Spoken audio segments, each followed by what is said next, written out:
For September the 19th, 2014, we talk about the Mojang acquisition, Hearthstone, and we ask what's up with Twitch. Welcome to the 76th level.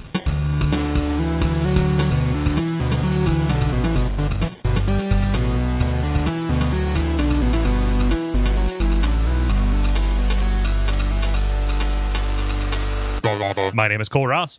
I'm Dennis Furia. I'm David Meismith. I'm Ben Merkel. And you are listening to The Level. It's a podcast for people who love video games. Thank you so much for listening, and thank you so much, you guys, for joining us. I'm speaking to the hosts here right now in this instance. Getting nervous. Okay.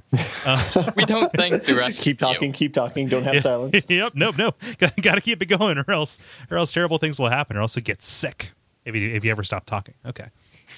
Yeah. This is how I imagine you in an interview, Cole. I gotta relax. I gotta just take it slow. Take a sip off this beer. Sorry. Yep. Definitely how I imagine you in an interview, drinking.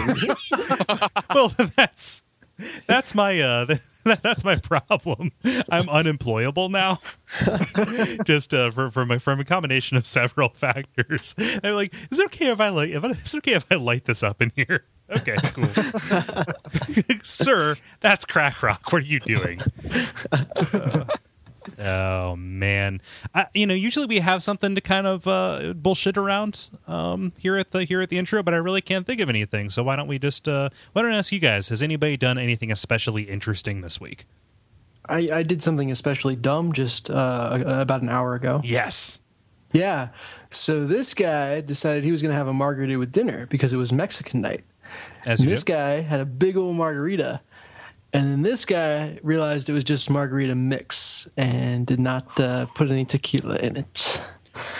So then this guy faced the dilemma of, do I make myself another margarita and right that wrong, or do I just let it go?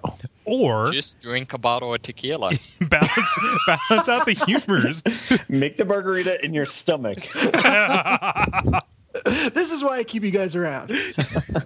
Keep me honest. It's this kind of Imagine-solutioneering that we provide you. Okay, we write things. Dennis, who knows how you unbalanced your humors just now? I urge you. If it's not you guys, then I don't know who. Yeah, no. I mean, even if you have like shitty light beer, just down some and make a limerita in your stomach. For God's sake, you can't have that shitty lime lemonade just sloshing around inside your gully works. It was not good. So I chose to pass on making another margarita because the meal was over, and now I'm on to a Moreline OTR. Okay. And I figure that will forgive kind of the sins of earlier. Yeah, that doesn't sound vile at all. Oh boy, this weekend is Oktoberfest. Oh, yes. Hell yeah. Yeah. And homecoming. So it's basically all party weekend for me. Yeah. No, the Cole is gonna speed dial a cab. That is the man. Cincinnati. Okay, so to the listeners out there who are hearing this, thinking like, okay, Cincinnati, what is that? Is that in Alabama? I don't care. Ohio, flyover state, blah. Cincinnati's Oktoberfest is the second largest Oktoberfest in the world, second only to Munich. That's right. Other places in Germany do not have Oktoberfest as large as ours. Yes. And it basically takes over all of downtown. There's delicious food where there's a lot of German heritage down here, a lot of local breweries that have popped up. There are some international German breweries that come down, and you just go and you get drunk on a street. Mm-hmm. It is the only time that my desire for alcohol overrides my crippling fear of crowds. See, I feel like my desire for alcohol helps with my crippling fear of crowds. Well, I mean, there's a certain correction effect that happens. We take that into account. We call that anxiety drift. Well, and everyone is just so jolly that it's less of a crowd and more of I'm looking for the right word. Like what's if a crowd is normal and a mob is bad, what's on the other side? Let's just call them NPCs. Yeah, and alcohol, because that's all they are, right? Annoying people and NPCs. Yeah. I don't know. I don't know what a positive crowd is. All I can think of is an Amish barn raising party where everybody's working together towards a common goal. Oh, a community. Yeah, community. There we go. Oh, Yeah, okay. What humanity is supposed to have. yeah. It is the natural state of communitas, or in German word in German word, yes. In German, I believe that the word is Gemütlichkeit, which is the fellowship that you feel when you are drinking with good friends. Yeah, Sure. Seriously though, if anyone knows, so what a good form of a mob is. Task force. This is going to bother me now. Someone. A posse? a conglomerate. No. Huh. We got to stop thinking about it, and then it'll come to us. Well, no, I mean, just like what we're stumbling upon here is nothing good can happen when a bunch of people get together, and so we're actually like hypothesizing about this weird utopian state that doesn't exist outside of Cincinnati on 4th Street between the days of September 19th and 21st. What about a jamboree? Oh yeah. Oh shit. I like that. Yeah, hootenanny. A party, I guess. Yeah. A party doesn't necessarily mean a crowd. Huh. I don't know. I'm a one-man party. So. A jambormee.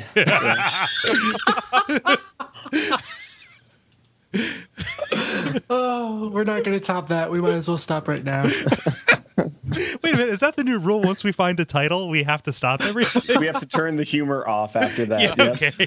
Well, guys, we got to be objective from here on out. NPR voices here. Wait, we haven't been objective so far? Well, in this week's episode, we're going to discuss the acquisition of Mojang by Microsoft and the implications that this has on the independent development community. Then we're going to talk about Twitch streaming and such. And then I imagine that one or two of us has played a game. I can't say, but we'll discover that as we go along. This has been The Level. This will be The Level. So there are things that happen in the world. And my question is, does anybody have a story that they want to volunteer for the brief? I've got one. Okay. This is close to home. So hopefully everyone remembers Sherida Halato, who came on our show. She's the developer, the sole developer actually behind the game Beyond Eyes. And we got to talk to her, and it was fantastic. Really enjoyed that. Well, she announced today, being Tuesday, I believe, that her game is being picked up by Team 17 to be released on PC, Mac, Linux, and all consoles, basically, which is absolutely fantastic news. So for anyone who hasn't heard the episode, what's wrong with you? Go listen to it. Yeah, it's great. And basically, she's been developing this game that kind of plays with the concept of what is the way to visualize what a world looks like to someone without sight. And kind of it sounds very counterintuitive, but the second you hop into the game world, you understand it. It's absolutely beautiful. Yeah, she was kind enough to provide us with alpha code of that, and it was a very good experience. And she had some great things to say about its development. Oh yeah, absolutely. So check that out. But anyway, so this is great for her because obviously it means that she's going from trying to get this funded on Indiegogo or Steam Greenlight to actually having some muscle behind it. So Team 17 did, I believe, the Worms franchise. That's kind of what they're most known for. But they started an indie program, and she's one of the first on the bus. So that's amazing for her, and it means more people will get to play this fantastic game. Hey, and what was it? She was saying like, I have 4 full-time jobs trying to deal with this, and now she has one less, and she can devote that time either to enjoying her life or getting the thing done. Mm-hmm. Yeah. So congratulations, Sherida. Yeah, that is fantastic. Yeah, so I'm very excited. Did they mention any other games that were picked up in that deal, or is this just hot off the presses? So I found it via a Facebook post, and I think I clicked around a little bit earlier in the day and saw a list of games. I've since navigated away from it, so I don't have them off the top of my head, but I know there are others. That's a fantastic thing. It's good news. Yeah, cool.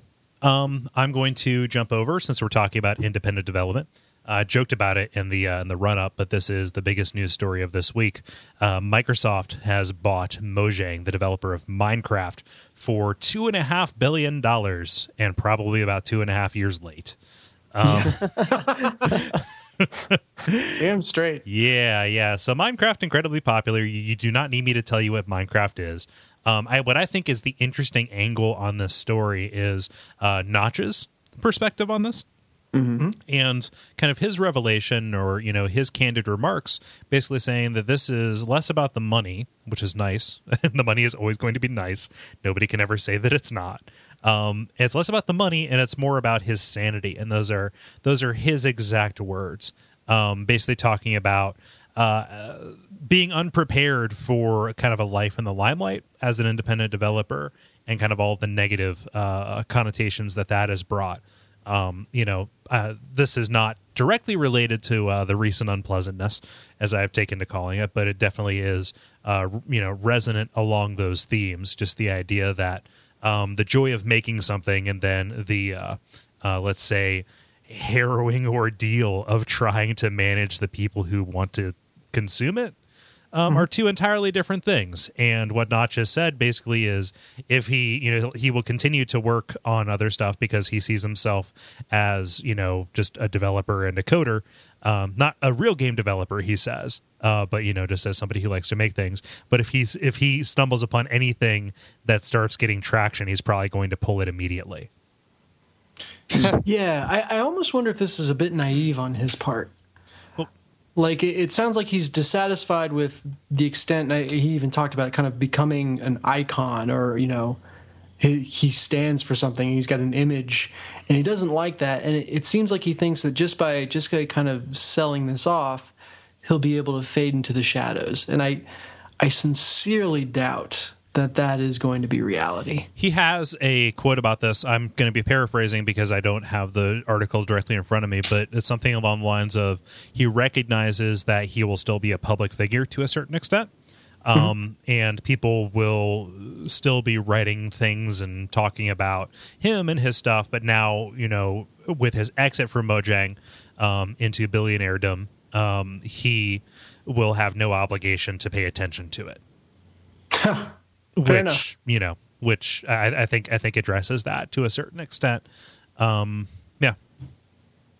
Cool. I feel like they're saying, like, if people like anything I make, I'm going to get rid of it. That's a little odd. Well, I think it's pretty sad, actually, because in an ideal world where somebody could make something and, not get shit about it, like if he could just be on Twitter or do something that, saying like, oh, I am at a place doing a thing, and not get a million people saying, well, fix the chickens. Mm-hmm. Like if people, it's pretty clear that there's a force chasing people out of this industry, right? Like, what are we being denied because he feels the need to hold something back? Like, I don't know if a person has 2 Minecrafts in him and maybe he has spent all of his good ideas. I can't say that. But I can't say that he doesn't. And, like, it's pretty sad that somebody got chased out who obviously had some kind of wit about him, insofar as appropriating somebody else's idea and making it really, really popular. Like, just it's a little harrowing to think about what we've lost by, somebody being afraid to make something because of the community coming down on him. I mean, I don't know if I agree with that in Notch's specific case. I mean, obviously it is related to the recent unpleasantness, as you said, that rings true. But in Notch's case, I don't see it as much as him being actively pushed out, as in antagonistically, but that more, the clamoring that comes with any degree of fame and popularity. Yeah. Like, this is the same shit that movie stars deal with, that rock stars deal with, that and to date, gaming has enjoyed a relative lack of its figureheads, but that's becoming more and more common. And I think what we're seeing, and I actually think it's probably a good thing, is that the figureheads are much less likely to pander or get sucked in to the clamoring crowds. So I wouldn't necessarily say that people are chasing Notch out of the industry. I don't think there was a concerted effort the way there was behind some of the Zoe Quinn or with Jen Frank or something. Yeah, exactly. But it's more just kind of a, one, he's freaking earned it, right? Like this guy was never going to have to worry about money again well before this deal ever went down. So this is just icing on the cake, and he's earned doing whatever the hell he wants. But I almost take it as a stamp of maturity that he's able to say, hey, like, I want to do my thing now, and I don't, almost as you said before, I don't feel beholden to all these people who want stuff from me. Mm-hmm. Yeah. I don't know. Maybe I phrased that poorly when I talked about, being chased out, explicitly or intentionally, and more just kind of the toxic nature of any kind of community that's sprung up. Yeah, this is a community that is not very good at articulating itself yet. Though we are getting better. Yeah. Or just at taking care of the people who make the things that we ostensibly like. Yeah. I guess that is probably the more accurate way to state it. Ben, you've been a little bit quiet. I want to give you a chance to chip in if you would like. Yeah, I've been looking for another story because that was my story. So, oh damn, sorry. If it's a $2 billion deal, I think it can take up 2 stories. Yeah, possibly. It's a pretty big impact on the industry. Story for each billion. So, on the other side, do you have any feelings on? I mean, I don't know. Maybe this comes from being a computer programmer, but I mean, Microsoft is kind of the original evil corporation.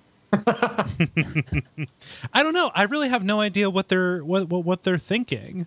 There's no possibility. So, what the Minecraft in 2013 made $3.5 million. I believe was the total intake, the total revenue that Minecraft generated. I don't know if that was just across, the game selling or the fact that every single 12-year-old has a T-shirt with a creeper face on it. Like, I don't quite know what that is. It seems like this is really, really late to me. Maybe they just knew that a bunch of other companies were being bought up for billions of dollars, so they're like, all right, we need to buy a company for a couple $1 billion. Yeah. That does kind of sound like something Microsoft would do. Yeah. Well, it wasn't just Notch that left, it was everyone. Like the Microsoft, even though the documents say Mojang, Microsoft bought Minecraft. They didn't get any of the talent. Or the top talent, or the kind of the leaders of it. Yeah, it was him and what's his name? Person? No, that's his real name. I forget. It was like the initial developer that he hired on. Yeah. That made an exit. I think there were still like 6 people left at the company. Well, isn't that? I guess I'm kind of surprised that I always assumed it was you're buying a name. I mean, yeah. I guess I assumed the name was Notch. Yeah. But I never assumed this was actually about anything but buying a name. Yeah. Regardless, like it's not an acqui-hire, as in the Valley parlance. Am I right? Silicon Valley. Hey, F5. Let's crowd venture a fund. But yeah, like they're going after basically the ability to harness any money that goes in towards from Minecraft. So I was thinking about this in terms of the sequel, and the only thing I could come I don't know what you would do with a Minecraft 2 that would be better served just kind of as a patch to the original Minecraft, like they've been doing for 5 years plus. Yeah, we already have Minecraft 7. Like it's a completely different game right now. Yeah, exactly. And so the only thing I could come up with was Kart Racer. I'm sure somebody's done that with Hearthstone.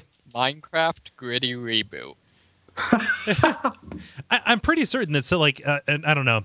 It's been so long since I paid attention to Minecraft, but you could probably fairly easily. That was so many adverbs at once. You could probably, in a fairly expedient fashion, create like slot car racing in that with minecarts and redstone and stuff. Sure. Yeah. So I don't know what they're doing. It might be. I mean, honestly, just overall a desperation play. That it's Microsoft overall is kind of having tough times. Well, Microsoft hasn't had a really great record of buying companies and putting them to good use. Like the biggest example would be Rare, right? Like they bought them and it's like, hey, do Cameo and then connect sports forever. This is you now. You used to make Perfect Dark and now you don't. Yep. Shut up. Again, a brilliant thing that someone else said that I retweeted was, I really hope that Microsoft doesn't waste Mojang's talent and just completely ruin them. I mean, it's happened before, but it's rare. It's pretty good. Yeah. People are pretty anxious, actually, about what this is going to do. So as somebody who owns Minecraft and plays it on a Mac, a Mac operating system, everybody is worried that Microsoft is going to be pulling basically Minecraft away from all these other platforms that it's really started to thrive on, PlayStation and iPhone and, et cetera, et cetera. I don't know if I believe that that's an actual risk. I think that part of Minecraft's appeal is its universal availability. What I would worry about is the either the Windows or the Xbox version being prioritized in development and becoming the lead SKU and becoming the main place where new stuff starts to happen. That I think is the biggest danger that we have from this. On the other hand, the other argument I've heard is being able to basically, hey, PlayStation, we own the most popular game on your system. Oh, yeah. That is a pretty politically savvy move. Huh. I don't know. Ben, did you have another story that you were able to pull up? There was one about Watch Dogs. They have DLC that came out this week called Bad Blood. And basically all it does is switch out the main characters to one of the supporting characters in the game because the main character has about 0 personality. So it's a slight improvement, I guess, but apparently the gameplay is about the same. So, to be fair, the main character is a computer programmer. Yeah. Touche. Yeah. Are there new missions or is it literally just a... So there's 10 new missions. Okay. And as I said, it's with one of the side characters, so you get his associated vehicles / weapons / whatever. So, yeah. Can the side character do Aiden's... Aiden. I feel like this is beyond Two Souls. Can this guy, this new character do Aiden's quests, or is he... I don't think it subs out the other missions, but this character is also a hacker as... Aiden, and so he is inundated with the exact same abilities. Okay. So, yeah. Huh. That's a little bit of a shame. I mean, for as goofy as for as goofy and misogynistic as the Catwoman DLC for Arkham City was. Why do you say it's misogynistic? Okay, so the stuff itself wasn't, but people were pretty happy about calling Catwoman a bitch. Oh. Yeah. Wait, what? Oh, wait, in the game or in the game, like within the game, the NPCs. And of course, they're supposed to be. Was that mapped to L1? No, just in the game itself. And of course, they're probably playing to character and being. Maybe I'm just being overly sensitive, but I can't hear that word when spoken in reference to a woman and not feel grossed out about it. So, because that should be reserved for dog woman. Yeah, for dog women. Yeah. Yeah, I mean, that is kind of confusing. Yeah. But to my original point, she had different abilities and different, traversal skills and things like that.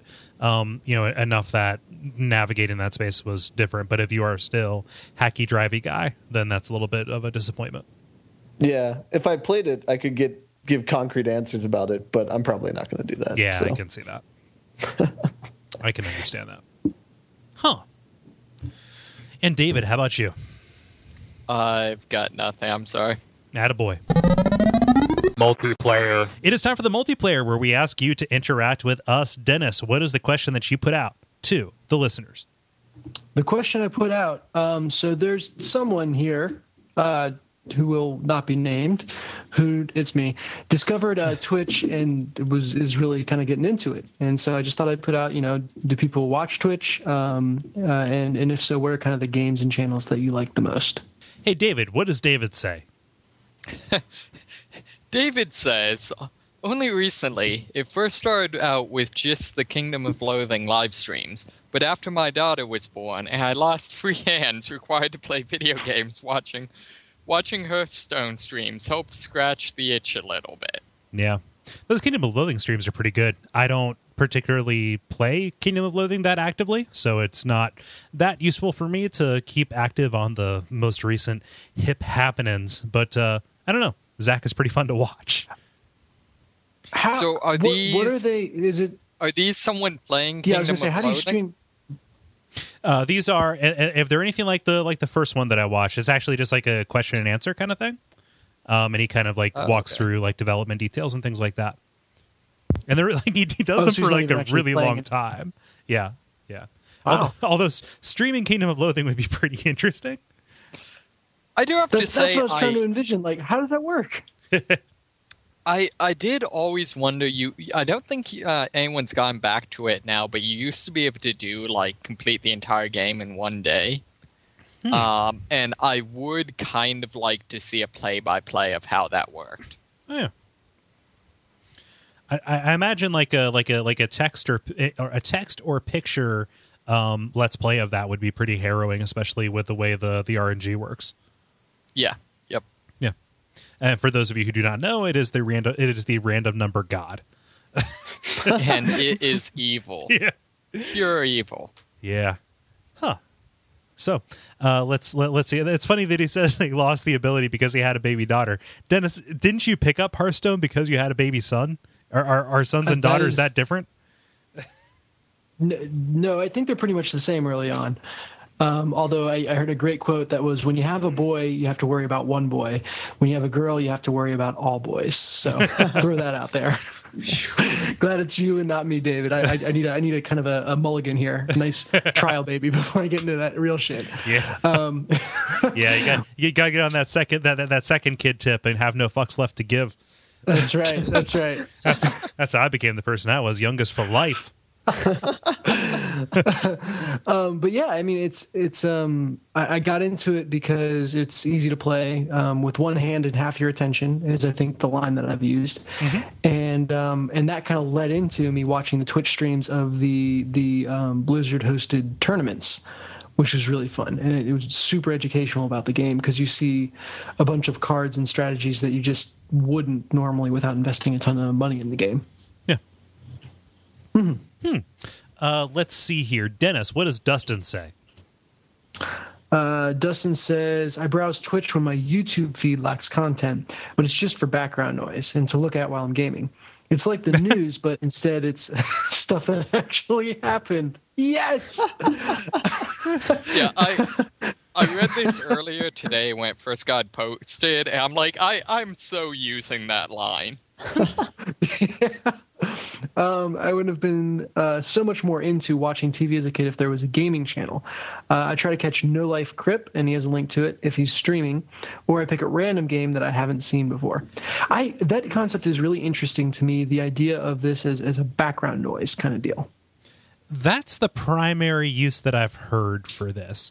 I'm entertained by the notion of watching Twitch while you're gaming. Yeah. Yeah. Yo, dog.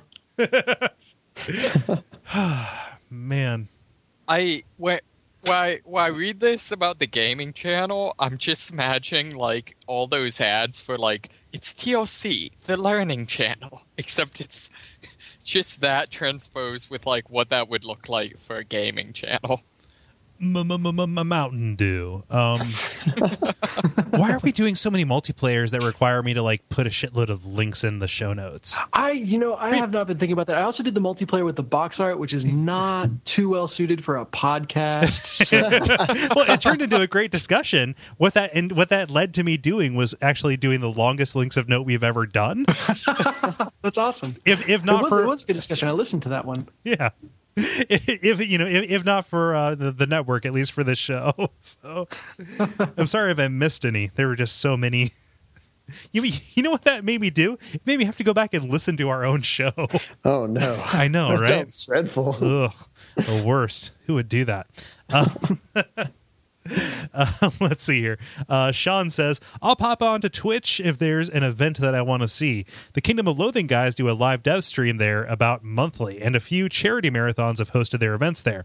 I've popped onto or tried to pop onto a couple of Duckfeed.tv hosted ones. If it costs the broadcaster nothing and they want to share their gaming experience, then onward. So a second a second endorsement for the KOL streams. That's a popular one. Yeah, I should probably make a page on Duckfeed that is just everybody's individual Twitch names and stuff. If everybody wants to do that, I don't know if Twitch has an embeddable player, but that is with you doing streams, Dennis, I assume. Mm-hmm. And me occasionally aspiring to do them someday, and Gary does streams as well. It might be good to have that. I'm very reticent to do it, honestly, because I'll throw mine in here because I listen to podcasts while I play games, and if I'm going to do a stream, I want to be talking.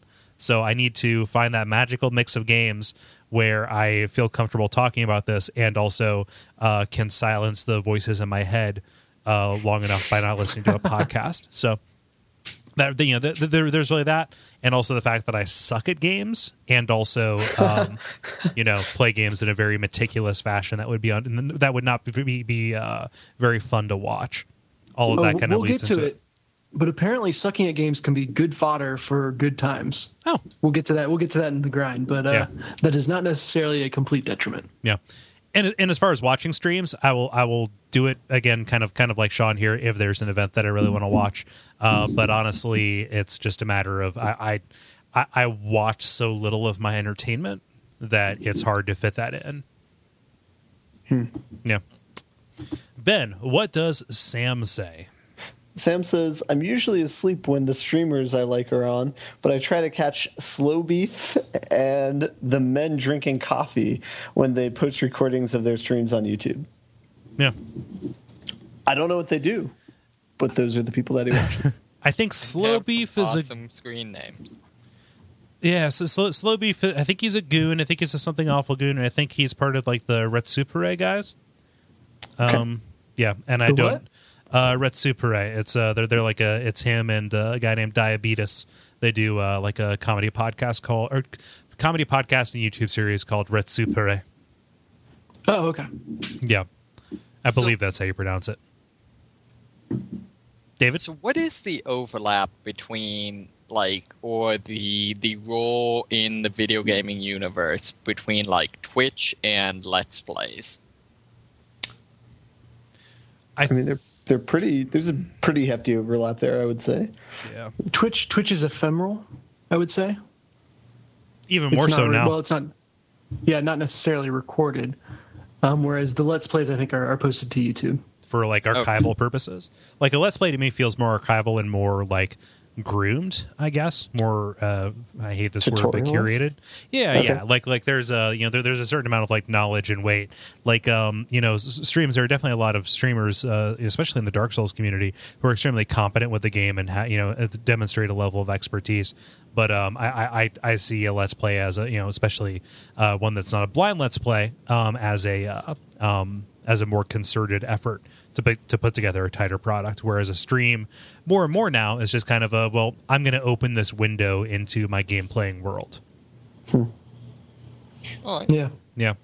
David, do you have, Ben, do you have any experience watching streams?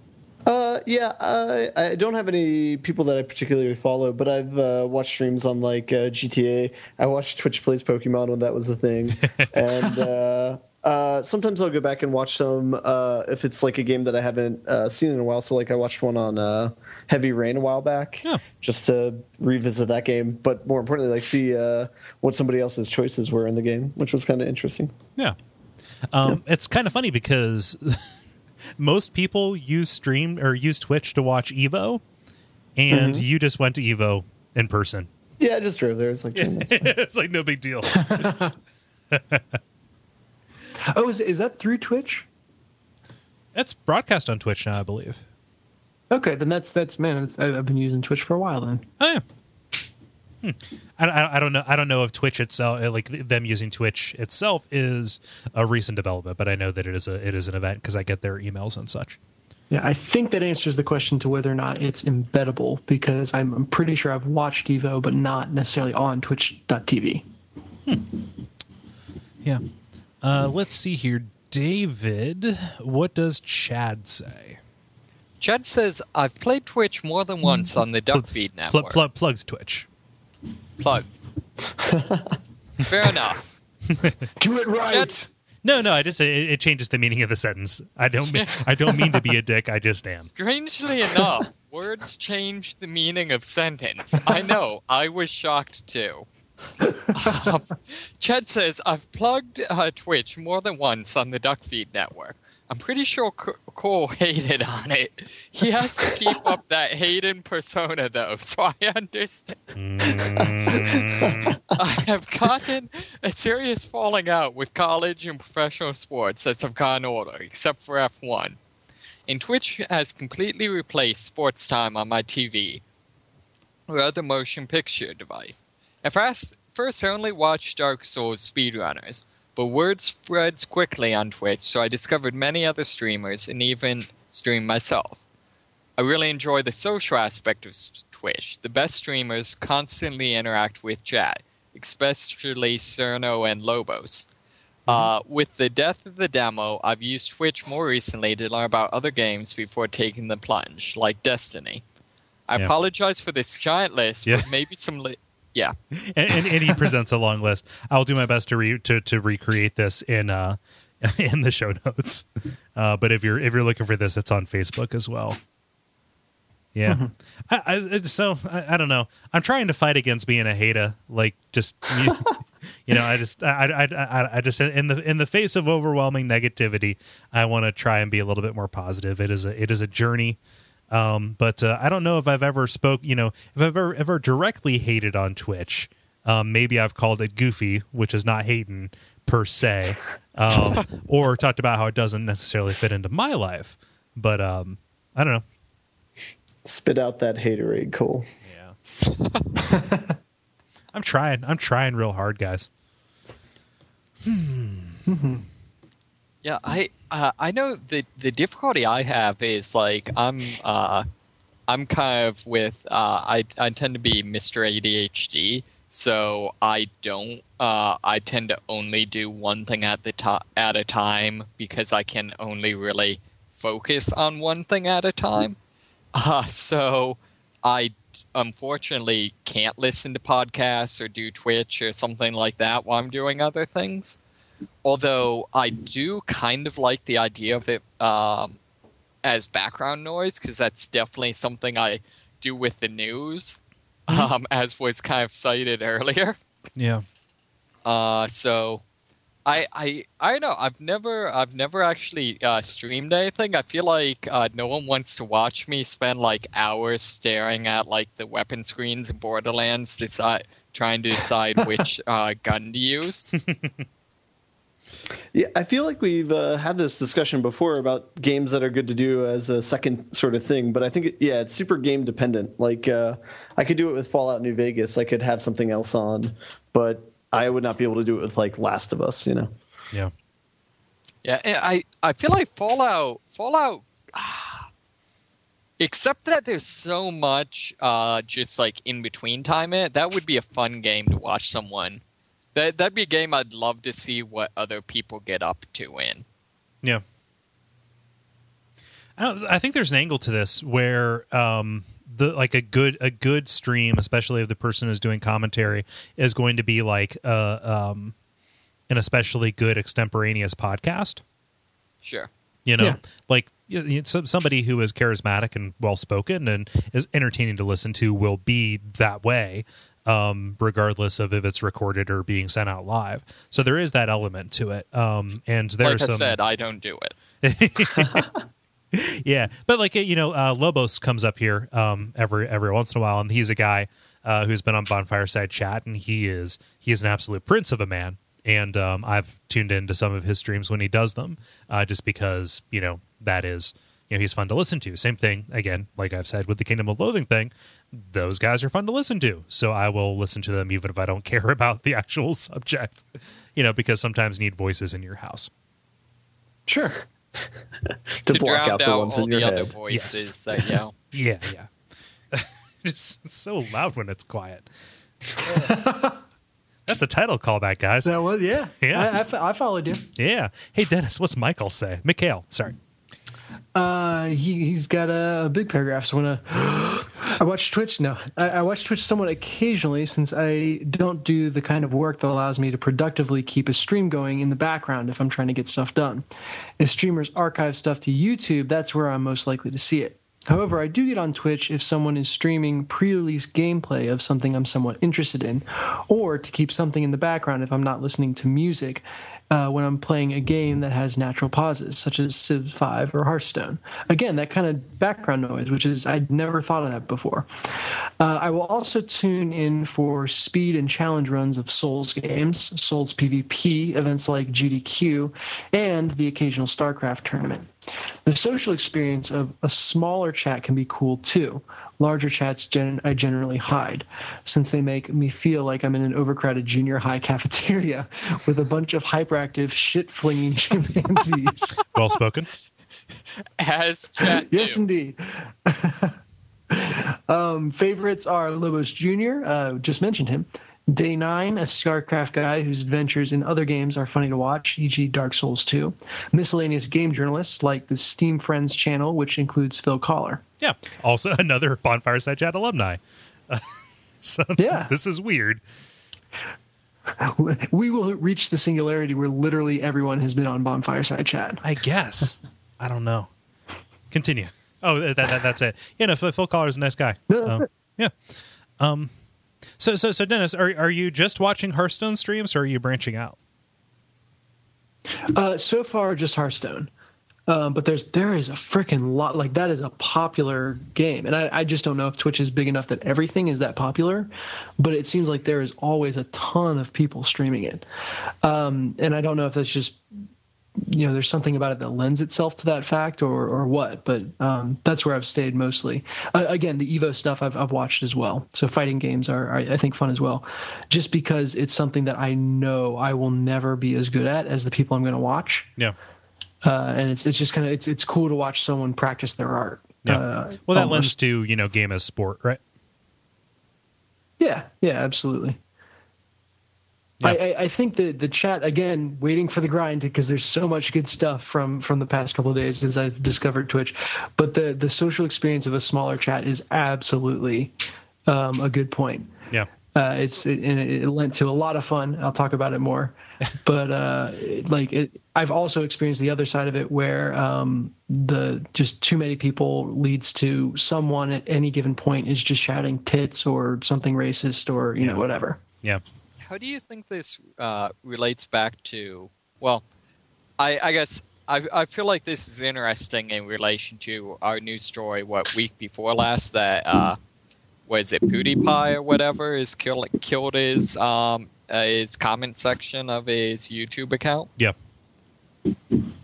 So maybe there is hope for the internet.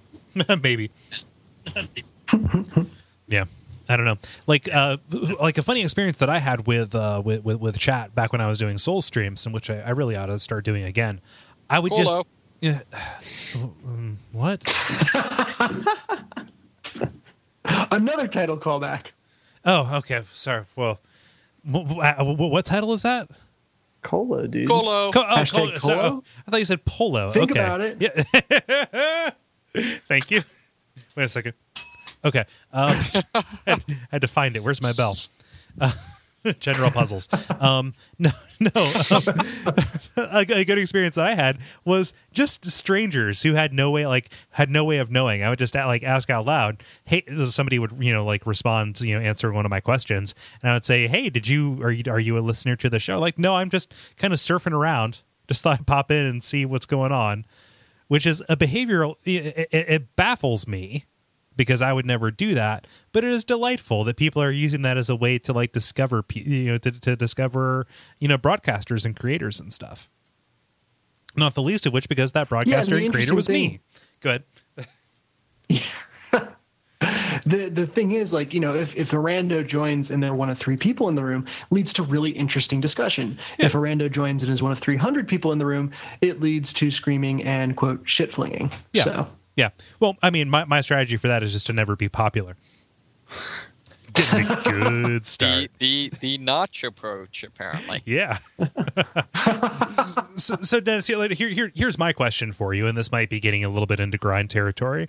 But are you streaming this from your iPhone? Are you streaming this from like how are you getting Hearthstone onto other people's screens? Yeah, so I'm actually amazed that there are so many people streaming Twitch, because it is an incredibly complicated setup process. You have to go, and there's like 6 different streaming clients that you can choose from. I went with the free one, but OBS. then you got to get that set up and make sure OBS. You got to make sure all the settings are correct. Choose how you want to set up your stream. I watched a lot of tutorials. You need to download a separate sound client if you want to have a microphone, which I did. Hey, Soundflower bed. Yeah, exactly. High five, buddy. Yeah. Oh, do you use it? Yeah. Oh, well, there you go. Yeah, so you know, that's a whole process, and just I couldn't believe that I got everything to work on the first try. But anyway, so I'm doing it on my Mac, and just basically I open up OBS, hit start the stream, and launch into the game, and then I'll keep my iPhone by me and actually go into the comments on my iPhone so I can interact with people on one screen while playing on the other. Although I've seen tutorials on how to kind of integrate the 2 screens. And I'm thinking about doing that just from the perspective of I don't want to use up a ton of data on my phone if I'm not on Wi-Fi with it. Yeah. Makes sense. And having 2 devices streaming Twitch is a little strenuous if you want to do it all over Wi-Fi. I think that if you're just in the Twitch client, you can just have the chat room open. That's what I do. I plop open my my iPad in front of me and have that there. Mm-hmm. Yeah, that's what I'm doing with my iPhone. Yep. But you can have just the chat window, not the stream? Yep. Oh, cool. All right, I will do that. Yeah. I've learned a lot the past couple days. It is a complicated topic, and I wish it was easier. And you know that is one of the cooler things about the newer consoles is just having a share button that will plop you right into Twitch. You know, making it easier. Yeah, it's got to be near. Oh, I'm so sorry. It's got to be near impossible to do on PS3, right? Like you need a separate capture device and everything. Yeah. I've got when I did Demon Soul streams, I have like an Elgato Game Capture HD or whatever. They're not like hyper expensive. They're like $180, which I think reveals my capacity for hyper expensive or not. And I immediately feel really gross about that. But like it's not prohibitive. That's a Wii U. It is, yeah. Sure. It's a PS Vita, something like that. Mm-hmm. Yeah. Let me see here. Dennis, you just read Mikhail, so I'm going to do GeoLaw. Wait, what? Yeah, GeoLaw. There we go. I like Twitch. Who's been twitching? I've been watching Gary's streams mostly. My favorite part is being in the chat because Gary's really good about conversing while playing. And people in chat will riff on what he says and vice versa. Also, Franker Z, the emoji, is great. I don't know what that last sentence means, Jeffrey. I am so sorry. I haven't watched enough of Gary's streams to know Franker Z. Like if that is indeed an emoji that could be dropped into Twitch chat. But Gary's streams are very good. He is, and it might just be because he's so good at Isaac. But when I've watched him do Isaac streams, it sounds like he's not even playing. Like I tried to use a mic while playing Hearthstone, which has a lot of natural pauses. You don't have to be super engaged, and I couldn't put 2 words together. Whereas he's doing Binding of Isaac, Final Boss, killing it, not losing any health, and watching chat, having some deep conversation on the side. Yeah, exactly, and watching chat. So that is like a special level of Twitch that I hope to attain someday. Yeah.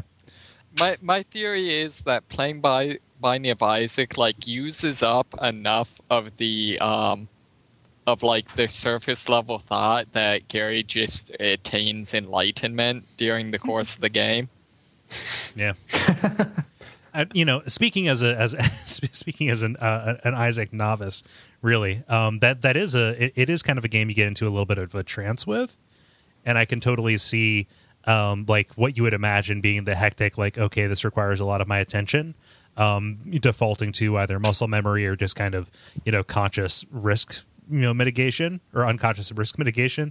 And really the big decisions that you have to make are like broadly strategic, so I can kind of see where the conversation comes from, not to diminish from Gary's natural ability to hold, like I couldn't do it as well as he does, just because I am both not very good at talking and also not great at Isaac. But yeah. To answer your question, Gio, I like how we just call him Gio now. Who's been twitching? Dennis been twitching. Yes. He's a twitchy fellow. Yeah. Let's see here on my card. Who's next? Ben, what does Robert say? Robert says, I don't watch Twitch often, but if I see a Duckfeed post, I'll watch it for a bit. I also try and catch the monthly Kingdom of Loathing stream coming up again. And awesome games done quick when they're streaming. The only time I've streamed is when me and my friends do the Extra Life gaming marathon. Yeah. Mm-hmm. Yeah. Hey, good on you. Yeah. So I'm gonna have to put those those Kingdom of Loathing streams in the show notes now, because they've come up 4 times. Yeah. Apparently this is a thing. Yeah. I feel like I've kind of it's almost something. It's almost like there's crossover in the audiences. It's almost like they've mentioned us a couple of times. Yeah. Let's see here, David. Why don't you round us out with Christopher? Sure. Christopher Slee says, I won't give a list because it's random and boring, but I will say that I got into it recently when I discovered that awesome games done quick, was a thing from an episode of Retronauts relatively recently. Prior to that, I'd just been following some Let's Plays of the few episodes that I can stand on YouTube. But through that awesome games done quick, I found some channels of people that were part of that whole thing that I dig. Yeah.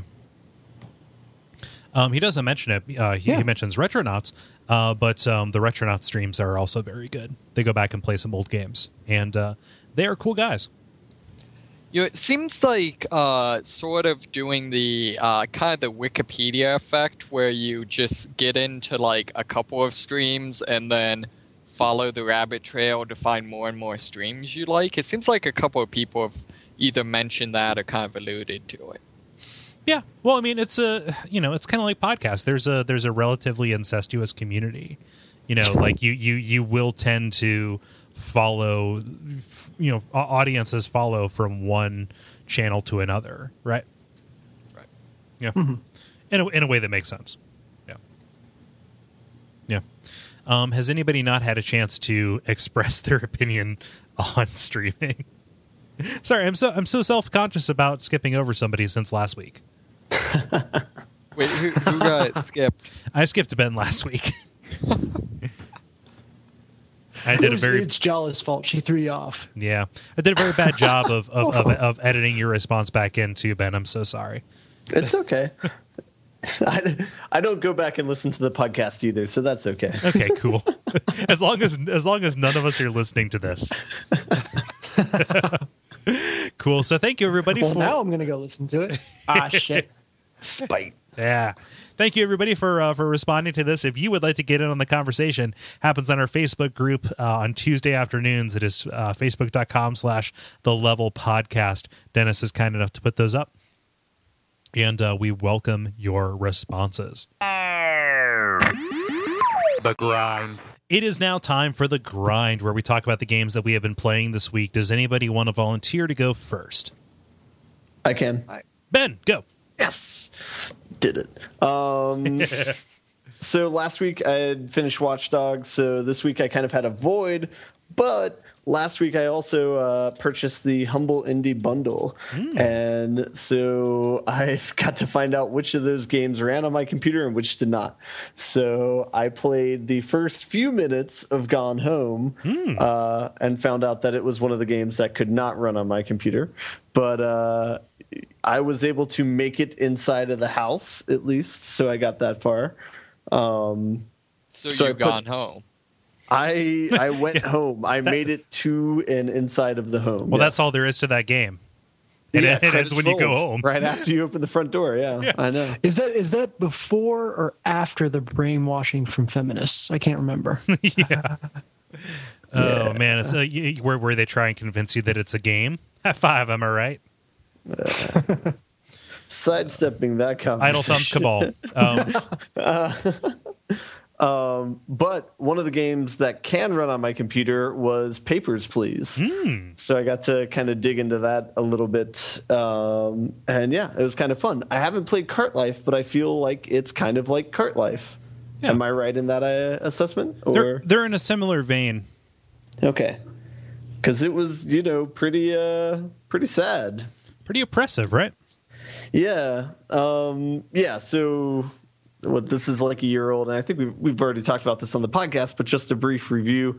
Papers, Please, you play a checkpoint security guard on what is essentially USSR, but they have made up names for the countries, and you're checking people's papers as they try and enter the country, and if there are any errors, you deny them entrance to the country. If everything looks good, you accept them. The thing that makes it more sort of high stakes is the money that you make from this job you're using to take care of your family plus a couple other extended family members. So if you don't make enough money, they start getting cold and hungry and sick, and things get kind of grim. So that makes you have to work faster than you would want to work, but working faster means that you're more prone to make an error, and that if you make errors, you get docked money. So it becomes quickly a stressful situation. On top of that, if you make mistakes, you let perhaps ill-willed people into the country, depending upon who it is. Mm-hmm.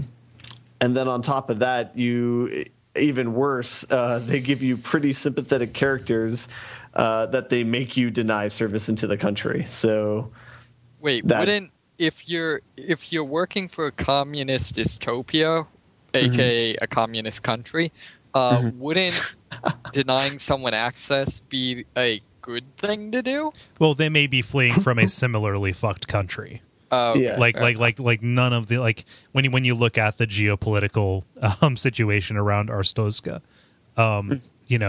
it's basically from one block to another. Okay. Yeah. So it's the lesser of all impoverished nations, I guess. And mostly they're going to see their kids or work or something like that.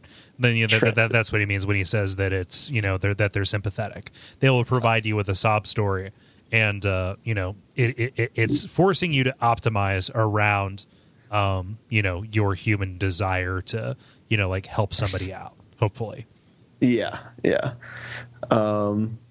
So there was one story I wanted to share, but I don't know how spoilery it is. It occurs about 20 minutes into the game. Yeah, go ahead. But basically, one of the people you let in, basically the rules for how you let somebody in gets more complicated as time goes on. So, which makes it harder to check a single person's form. So it makes it harder to get money. But one of the people you let in, he has a passport, and then they have daily passes that they need to provide with their passports. So you have to check both documents now. But anyway, you let one person in, all this stuff looks good, you approve him, there's no problems. And on his way out, he says, "Oh yeah, my wife's right behind me. Make sure you be nice to her and stuff." And so he leaves, and then his wife comes. She has a passport, everything looks good, but she doesn't have the daily pass that's required to enter the country. So it's obvious that you cannot let her in. There's no way that you can do that. So that's the choice, So I decided to not let her in and be a heartless person, and her response is, "You've doomed me, you've ruined my life, And the next person, same situation, where she has an okay passport but no daily pass. And so I think they purposely set it up so that to ask the player the question, okay, if you let this person in who's somebody's wife, who vouches for her, are you also going to let in the next person who is in the exact same situation, but you just don't have another voucher for her, So it's like how much are you willing to bend this rule, if you're willing to do that? And which meter does this feel up? What do you mean? Like which morality meter? Like, does it tilt you towards evil or good? There's not a morality meter in it. I don't believe. I'm making a very subtle jab at morality because that is an ethical question, right? Like, you know, like, are you just making decisions based on what's in front of you? Because obviously everybody that you've denied, you have fucked over in a similar way. It's just more sad because there's somebody on the other side of it, like right now. Yeah.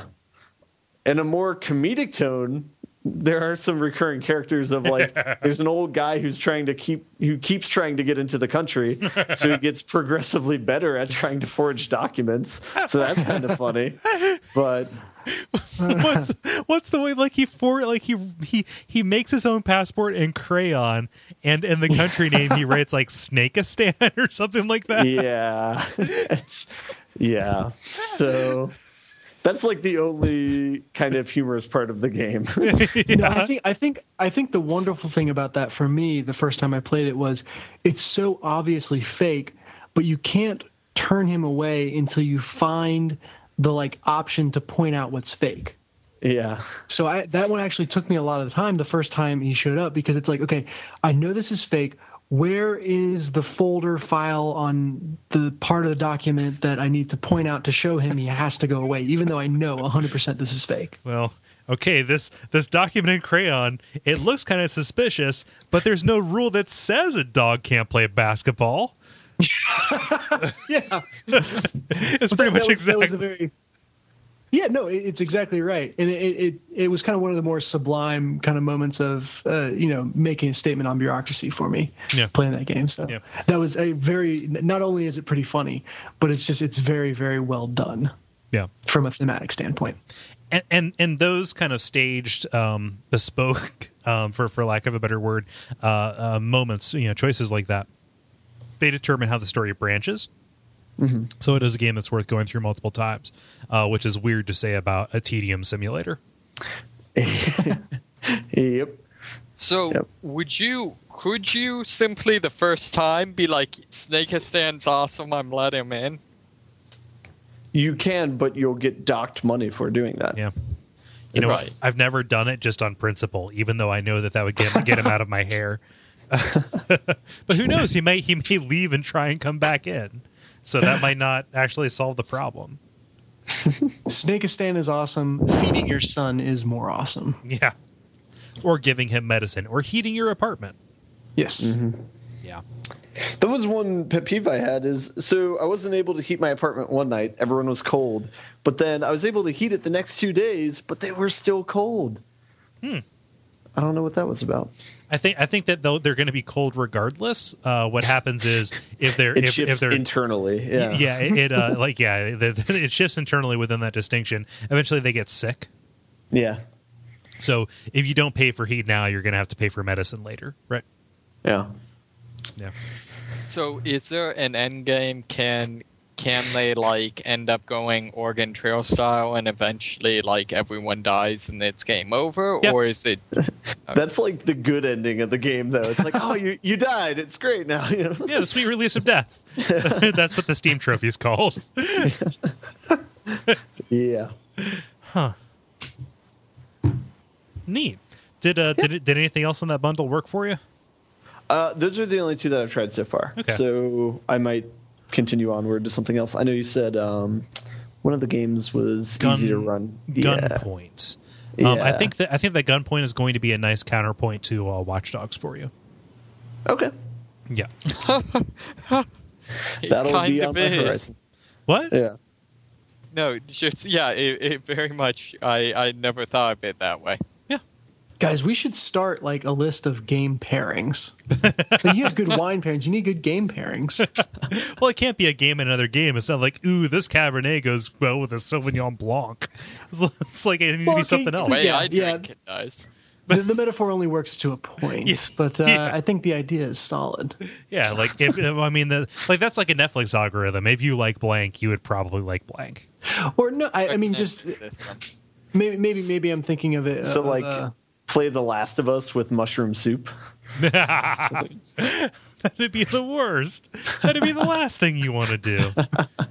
But it's less like if you liked X, you'll like Y, and more like, hey, these two complement each other in an interesting way. Oh yeah, they set each other off. Yeah. Yeah. Huh. Is that all, Ben? I also played a game of Civ, but that's a matter of 6 course. feet under. Yeah. Yeah. Oh. So that's all I got. Yeah. David, it sounded like you were ready to leap in with your thing as well at the beginning. Sure. I've been continuing on Resident Evil 6. Started Ada's campaign. Mm-hmm. It's pretty funny how jankily set up it is in terms of co-op. I don't know. Have any of you guys co-opted this? Or Cole, you're there when this played this, I guess, right? I mean, like, I'm aware of it. I've never co-opted, but like, it's just a random umbrella dude who pops in. Seems like Walter or some shit, right? No, his name is Agent. Yeah. I think he might use the same model as the generic helicopter pilot.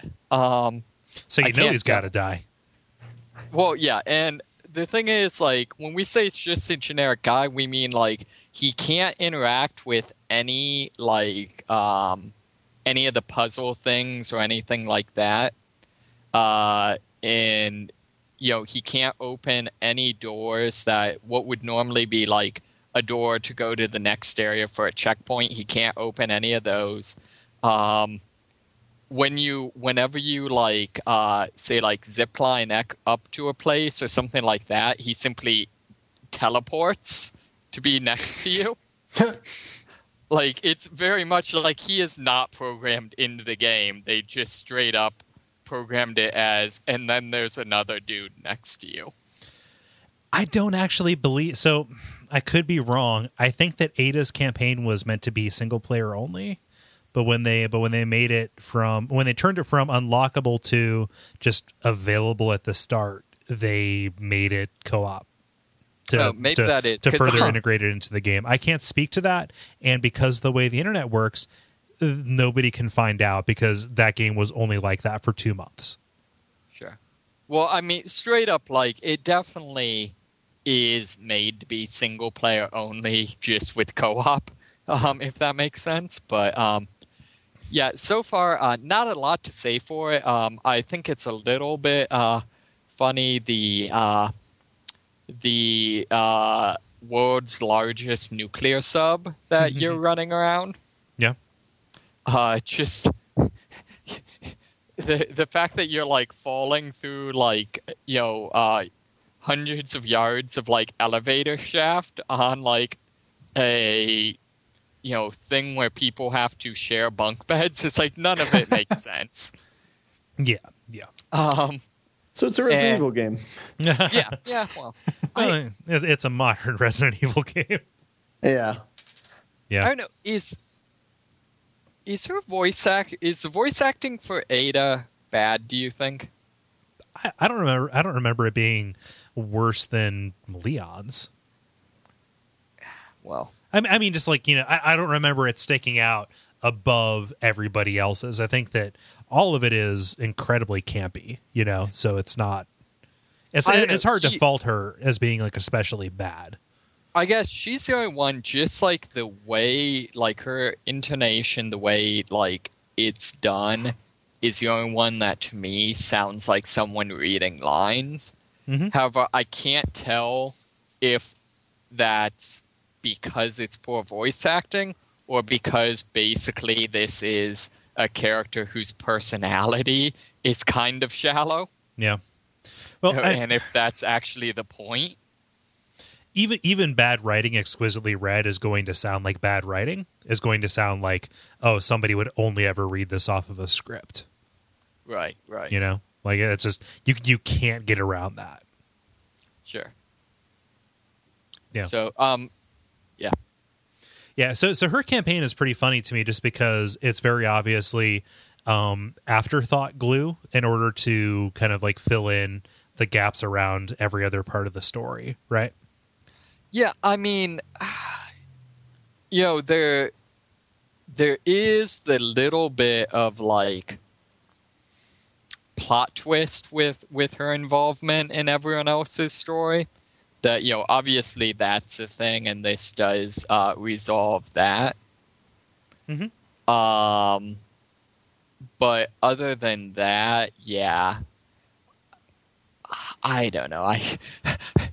It's interesting. It's kind of entertaining. I think she's by far the least interesting of the characters, partially just because she's incredibly unlikable. Yeah. But so are you done with Resident Evil 6 now? I think I've got like 3 more chapters in her. So. We can never be done with Resident Evil 6. Yeah, pretty much. It needs to just be a standing feature on every single episode of the level. Well, I mean, I need to go back and look. Yeah, it's fortunate that we keep all of this data, but I think I talked about it for like 7 weeks in a row because it took me that long to beat. Yeah. Wow. Yeah. Yeah, that does kind of tend to be its thing. Well, and then we're close to that, I think, for David and Jala's playthrough. So I think I should take it up next. I'll carry the torch for everyone for about 3 months. And then Ben, I'll if hit you it could, last, yeah. you know what's weird? I think that game was like maybe the originator of that joke. Maybe that or Mass Effect. Just the way that game completion tends to pass around. Oh, yeah. Yeah, that's probably right. Yeah. Huh. Yeah. Do you find yourself driven to complete it, or is it like at this point the social pressure of we co-opt all of this, so we need to finish it, damn it? Or like if you were left to your own devices, would you see this through to the end, David? I probably would. Overall, like I actually enjoy the game a lot. And even though this is probably by far my least favorite of the chapters or whatever of the acts, it's still generally speaking enjoyable enough. It's also a little bit interesting to me because I haven't played any of the Resident Evil game that establishes the characters that set up that have been in the modern Resident Evil games. So I had no idea who Ada was other than someone who Deus Ex Machinas throughout 4 and 6. Yeah. So I am enjoying at least a little bit seeing this person as a character. Yeah. Also, apparently, once you beat all the chapters, there's a additional cutscene that kind of wraps things up. So Yep. I guess I'm at least going to wait to see that. I would be really curious to see what you think of Resident Evil 2. It's like $6 on PSN. Okay. Yeah, and that introduces a lot of the stuff you're going to see, that you've seen in Resident Evil 6. Just if you're able to get through the tank controls, which I would be able to, I would forgive you for not, for being daunted by that. What you think of that in contrast to this? Because we should start a Kickstarter for it. Yeah. I'll just okay. So a funny joke would be to just increment the Patreon. Just add a milestone goal that's just whatever we're at now plus $6. But I won't do that because that's goofy. Yeah, we got to keep it professional. Yeah, got to keep it pro. Keep pro. As we do. Played anything else, David? Yeah. Other than that, I'm choosing to tell this story my way. I in a daring raid, stole Dennis's PlayStation Vita. He came at me from all sides, which was strange because it was just him. He's everywhere. I was in a Funhouse Hall of Mirrors. Yeah.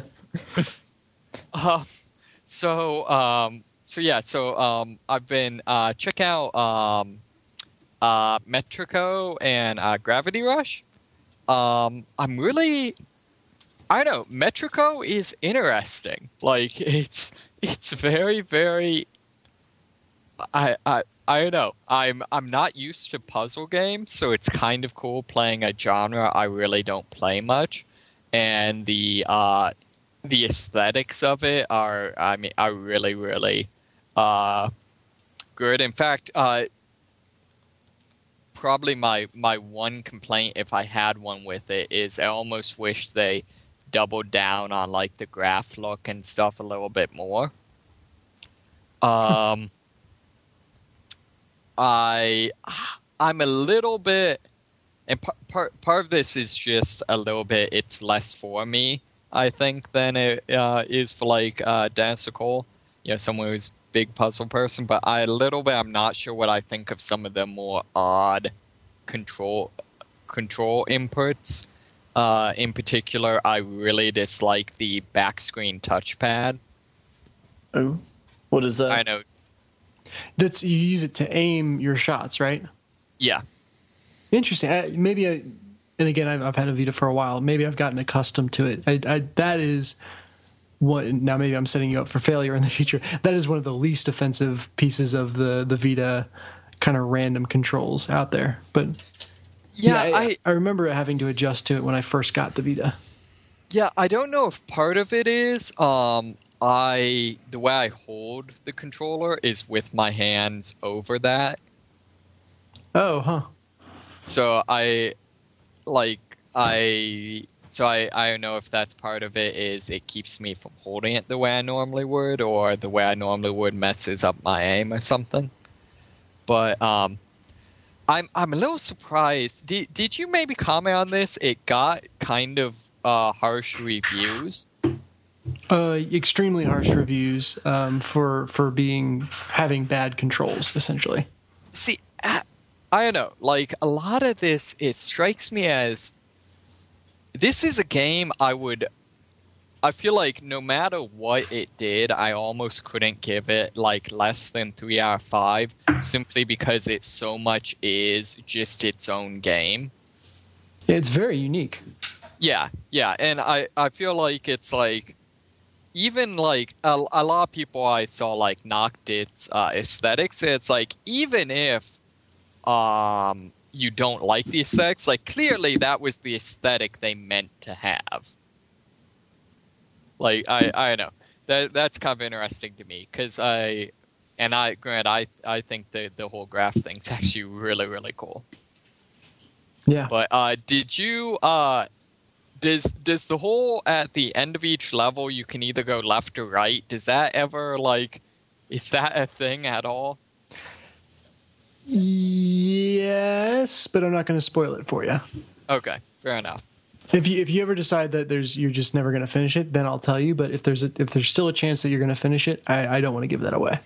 Okay, fair enough. I also have to say the whole the actual ending stage thing where you get to the giant circle, that puts me on edge, because somehow they use the exact same sound effect for ending a stage that Lone Survivor uses for the zombies. Nice. So, and then other than that, I've been playing Gravity Rush, which is just completely epic. I don't know exactly what to say about it. It's just a lot of fun. I find it kind of funny that some of the backstory is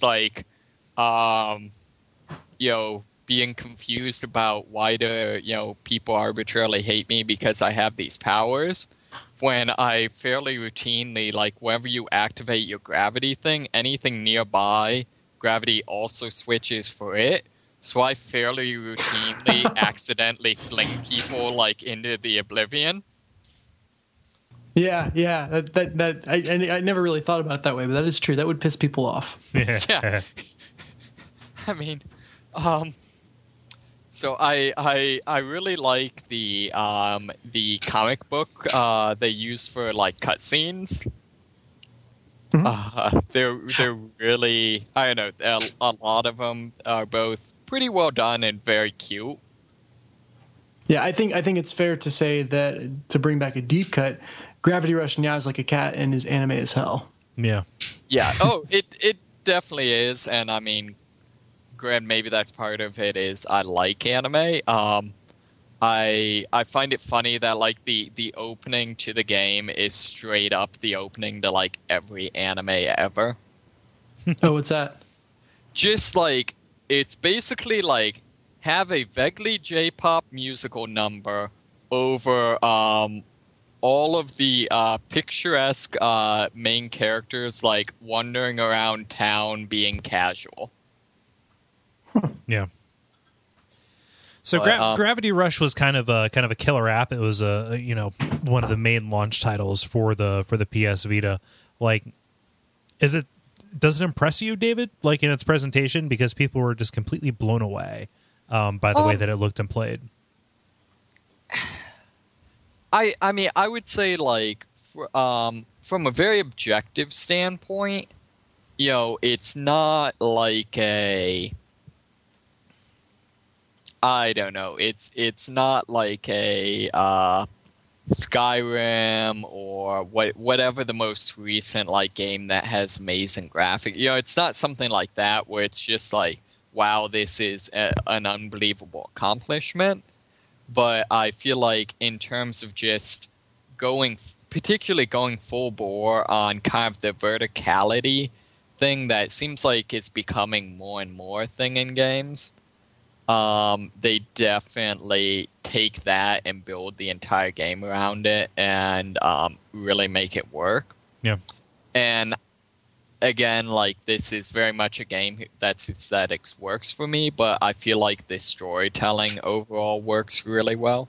Right. So yeah, I would say it's a game that I'm finding incredibly enjoyable and it's very much I wish more games would do kind of what it does with verticality. Yeah. And just from a technical side, like you can literally fall or fly or whatever you want to call it from one side of the city to the other, which is, and you'll spend a long time falling. So it's, it can take a couple minutes to get across the city without ever seeing a loading screen. And so to have that, especially as a launch title, I think we kind of take it for granted now, but as a launch title on a handheld system, to be able to do what felt like some GTA style shit was amazing. The other thing I wonder, and I never have a good call on this, on like how hard this is to do, or maybe it's just one of those things where it's like, it's like any sufficiently skilled craftsman is indistinguishable from Magic, but I feel like the level design, just the degree to which everything, any area of the level can be played in on any of its sides, and all of them work pretty well, if that makes sense. Mm-hmm. So like there's whole areas of the level that are of the game, of the city, that are designed to be played upside down. And the best part is that they make sense if you think about, okay, why is this here from a right side up perspective? Right, exactly. So there'll be areas where it'll be like the bottom of the city, and it's where like all the sewer and stuff empties. But if you flip around and you're walking on the floor or the ceiling or whatever, it then becomes like this really well thought out like platformer area. Yeah. So I've been eyeing a PS Vita on Amazon here recently, which the last thing that I need in my life is either more games or another thing to play games on. And that has been fueled by two things. One, people really talking up Danganronpa as kind of the successor to the 9 Hours, 9 Persons, 9 Doors, and Phoenix Wright as kind of just really interesting visual novel type games. And that is only available on the Vita. And then also kind of the recent discussions about good stuff available there. And I don't know. It's getting to be a more and more compelling case, I think. I'm telling you, you can borrow mine. Like David's had it for weeks, and I haven't missed it necessarily. I know, but for some reason, to me, borrowing something from somebody seems like more of a hassle than paying outright to have it. I'll tell you what. I feel so so do what weird. I do and just steal it. Yeah, I feel Just there's drink a lot of booze, then go to Dennis's house. there's so much psychic overhead associated with having something of somebody else's in my care. Okay. so I can respect that. It is. So this is not me. Okay, so it is me rejecting your generosity, but it's also me just saying this is an area where I'm not afraid to say that my neuroses are getting the best of me. All right. So maybe if you ever want to come and just sit at my house and play it, then let me know. All right. Okay. There we go. That's all I needed. I will say, kind of to that point, up through like the DS, probably handheld gaming was my preferred form of gaming. In particular, like the Game Boy Advance was really like the high point for me. I'd say the interesting thing with this is I feel like it's really made the jump to being effectively a handheld console. Yeah. Into like, I feel like Gravity Rush, to the most part, could be a console game. Mm-hmm. Well, what's Tearaway? They're releasing for PlayStation 4, and I know that they're adding enhancements to it and everything. But that is another game which you can just wholesale rip off the Vita and put onto another console, and it would stand just fine. Yeah. Is Monster Hunter a Vita game? It is. Yeah, I've got a Monster Hunter 3 or 4 on there. I tried it and just I don't get Monster Hunter, and I know people that love it, and I don't get it. So yeah, but it's available for download. Yeah, like does this put you any closer to like wanting to buy a PS Vita, David? Yes and no. It makes me very much more feel it's unfortunate that a PS Vita would be like incredibly irresponsible for me to buy right now. For my next purchase, I currently don't have any systems that can play next generation games. Right. So basically, at some point in the relatively near future, I'm doing air quotes, need to either get like a PlayStation 4 or a new desktop. Yeah. So it's one of those things where like if I wasn't going to school, probably yes. Yeah. Makes sense. Cool. I'm gonna have us move on just because we are running late on time. Yeah. Dennis, I hate to put you off because I know you have stuff to talk about, but I have nothing, so I'm just going to say what I have. Go. All right. Yeah. So desert golfing, guys. I found a cactus. Everyone talks about this damn cactus. Yeah, it's great. I want to meet this cactus. This cactus is a pretty cool dude. It's got like water in it and shit. Little flower on top, I think. I took a picture of it. I'm imagining like my reaction to finding the chickens in Beyond Eyes. Yeah.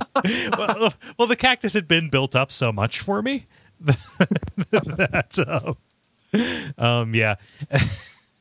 So I'm continuing to go. I'm on like hole, I don't know, like 400 or something like that, which is small potatoes. Last week I had made the assertion that it was randomly generated. I guess it isn't, which either means that this guy is absolutely insane or incredibly dedicated. Wow. Yeah. That's nuts. Yeah, I know, right? Apparently around hole 1000 there's an urn, and I've heard rumors that around a hole 2500 the desert turns pink. So we'll get there eventually. Or you start hallucinating, one of the two. Yeah, I just I've not seen screenshots of this. I've just heard tell. But it is this is a wonderful game. I don't espouse the notion of minimalism. I think that appropriatism is better. But this is so stripped down and so bare and like right down to exactly what I think a golf game needs to be. And it's almost so without pretension that it just is this thing that you can play. That like I don't know. It is worth experiencing. So by comparison, Super Stickman Golf is like incredibly deep and complicated. Yes. I mean, just by virtue of having different course designs and by virtue of having, like a free to play system to it, or having different power ups and hats and things. Like, it is actually like, Super Stickman Golf might as well be Mario Party Golf, right? Whereas this is kind of its own little thing, Nice. It's but both lesser and greater at the same time. Over my gushing about it last week, did you pick it up, Dennis? I did not, just simply because it slipped my mind. Okay. Yeah. So I saw a cactus. Yay! I had Chris in town this weekend because of big life event stuff. And so I didn't get a lot of time to play games. So I'm going to dip back into the vault real quick and talk about 80 Days. Okay. I'm playing it on iPad, but I believe it's on iPhone as well. It is a choose your own adventure version of the Jules Verne story or novel, Around the World in 80 Days, where you start out in London and you are playing as the servant to a rich to a rich old dude. I've never read the story, so I don't know if it's accurate to that. And it is a wager: who can get around the world within 80 days? As you approach each city, it gives you little choices that you can make about how you supply up or how you explore the city, and it's presented as like a little novel kind of thing where it does an interesting trick with the writing, where it's either like deciding to not deciding what you say, but what the novel says about the way somebody else responds to you. Really? Yeah. So it'll be like you encountered this person on a ladder who is playing with something that you don't understand. You ask them what this is. They respond helpfully, with annoyance, et cetera, et cetera. So it plays around with like who you have agency over as the person who is exposing the story. And I'm interested and curious, insofar as like what kind of mechanical ramifications the choices that I'm making will have on my ability to progress around the world. Because there have already been times where like, oh, it'd be super great if you had this thing on you, but you left that back in Marrakesh. Oh, well. So it might be hint. Maybe next time don't fuck it up so bad, you stupid incompetent fuck. Yeah. But it's got a super cool, let's say stark presentation to it. Very few graphics, mostly explained in text, but in very attractive looking text. Like the iconography is pretty great. And I haven't gotten too terribly far in it. However, it seems like there is a lot of there are a lot of potential ways that it can branch. David, you would love it because it is steampunk, being Jules Verne, yes. Jules Verne kind of thing. That doesn't so much get in the way for me, or amplify it in any particular way. 80 days. So you made me think of something describing the way that you kind of have agency over everything but the main character, or things other than the main character. There's a game called Pavilion, it's in development right now, I think, but that describes itself as a fourth-person puzzler. And the whole idea is that you can kind of influence elements of the world around the character, but never directly influence the character himself. So it's Pac-Man 2. Yes. Yeah. Or Lemmings? I don't know. Yeah. Pac-Man 2 Pac Harder? Yeah. we did an abject suffering about Pac-Man 2. But basically the idea is you are a cruel and uncaring god who just basically subjects this incredibly emotionally unstable Pac-Man to several indignities and injustices to see how he reacts. Yeah. Then yes. And we also talk about the logistics of fingering Miss Pac-Man. So there's something for everybody. Well, now I'm not going to be able to get that out of my head. Now I got to go listen to figure out how you do it. Oh, we didn't figure it out either. Damn it. One of life's great mysteries. Yep. Oh. Yeah. This looks interesting, though. It kind of looks like Pavilion looks like Monument Valley to an extent. Yeah. That's great. That's a very apt comparison. Thank you. Kind of isometric view, a little more fleshed out, less stylized, but yeah. Yeah.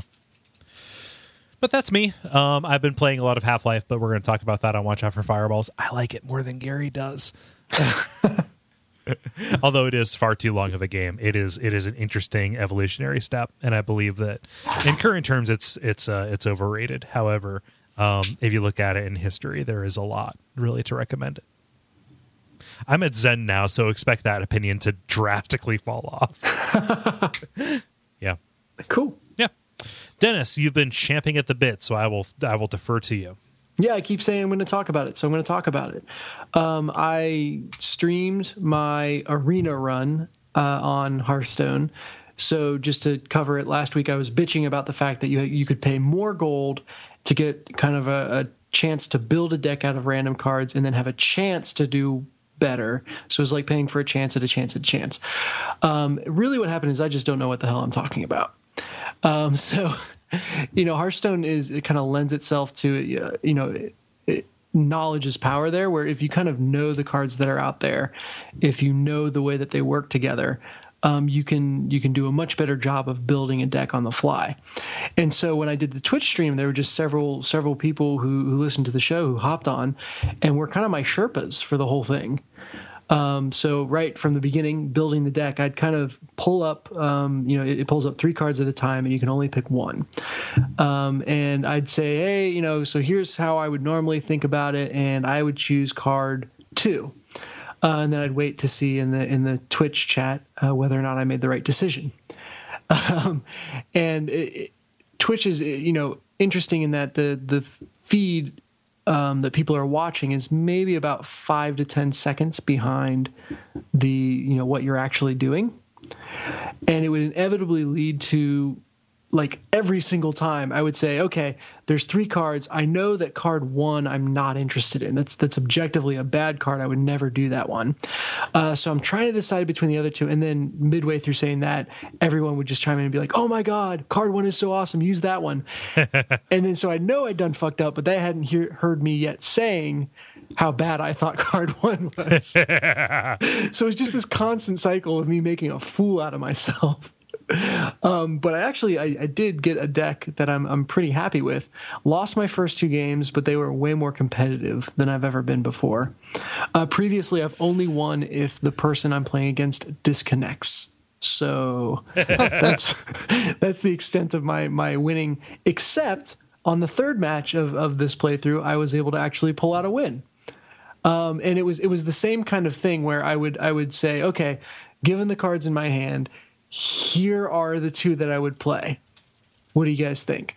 And again, they're able to kind of see and react to it after I've already made my commentary on it.